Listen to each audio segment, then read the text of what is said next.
you want to see a show that packs non-stop energy from beginning to end, the Early Strike can surely provide it.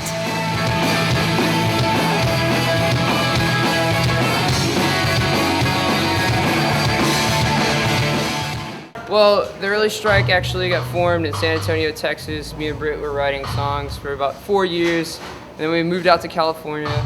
These two guys right here came Satellite Beach, Florida. There you go. And they actually moved to California, and we all met and everything gelled really well, so we decided to just keep moving on with the project, and it's sounding really good and everything's going the way we planned. Combining talents to form the Early Strike allowed the group to add a different spin to a typical punk rock band. We're doing something a little bit different in our genre. Not that many people have done like punk rock music with a girl and guy singer, main vocalist. We get compared a lot to Blink-182, New Found Glory, Mess, which we do have a lot of influence on them. But we also listen to a lot of other stuff. He listens to like Slayer and all these crazy metal bands. He listens to hip hop.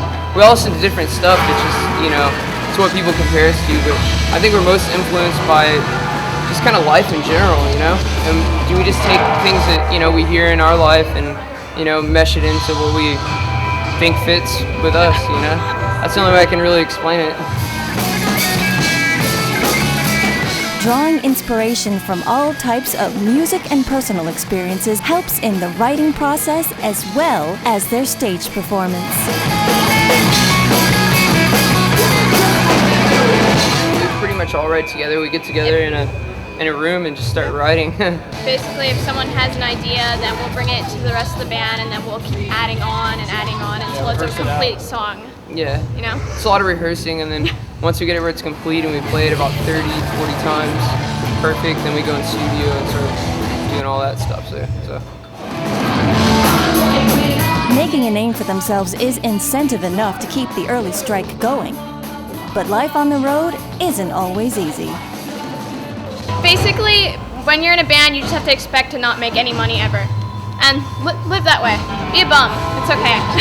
Trying to keep it together to reach your goal, Yeah. Especially when it's tough times, you have to deal with gear problems or gear stolen. Work your day job and still play in the band at the same time. That's rough. I'll vouch for me and John. I think the hardest part about this whole thing is the drives, the 20-hour long drives that we can't sleep in cars, so we have trouble doing that. They're weirdos. So. How can you not sleep in a car? Yeah, you can't sleep. So I vouch that's probably the hardest part about touring life and being in a band. Always evolving as a group, the Early Strike just released their latest album. Our recent project that we just got finished and that's released is the album 10 out of 10, and it's a really awesome CD. Usually we're not satisfied with their CDs, but we're totally happy with the album. It's going to be in Japan stores in May. And it's going all around the world, so it's going to be a really cool, successful CD. We're open.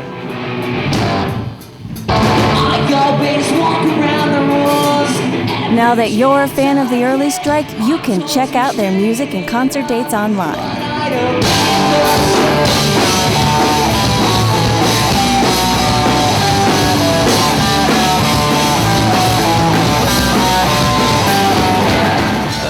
You can find our album on myspace.com/The Early Strike.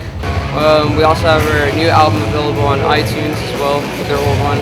And best way to keep in touch with us and talk to us and everything is on Twitter, actually. Twitter.com/The Early Strike. Yeah. And we all have right our own. Instantly. So yeah. And you keep in contact and get all the new updates. And we have it on our phone. That's why. Yeah. Right here, fucking right now. It's all about playing shows and coming out to shows. The most important thing to the Early Strike is you. What you guys can do to help us out is come out. Most importantly about every show is that everyone that's watching the show is having a good time. That's the main important thing about coming out to these shows. So. Crowd interaction is the best. Yeah. Getting everybody else involved. Tara Verdin, bandnight.com.